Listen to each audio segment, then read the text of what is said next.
ઘરની અંદર પણ ભગવાન બિરાજતા હોય, માતાજી બિરાજતા હોય મંદિરમાં, તો ફૂલ ચડાવવા, દેવતાઓને બહુ વાલા. પછી તો એમાં કયું ફૂલ ક્યાં દેવને ચડાવવું એના નિયમો છે.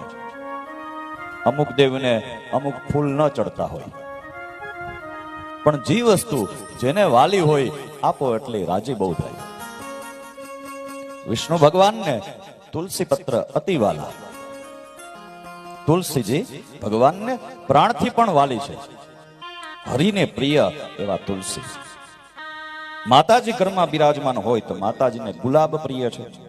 ગુલાબનું ફૂલ માતાજીને અર્પણ કરવું. શિવલિંગ ઘરમાં બિરાજમાન હોય તો બિલ્વ પત્ર એને અર્પણ કરવું. હનુમાનજીને સૌથી વધારે પ્રિય આકડો છે, એટલે એને આકડાની માળા ચડે. ગણેશજીને સૌથી વધારે દુર્વા એટલે ત્રોખડ પ્રિય છે. ગણેશની પૂજા કરો અને જો દુર્વા એટલે ત્રોખડ ન ચડાવો તો પૂજા અધૂરી કહેવાય.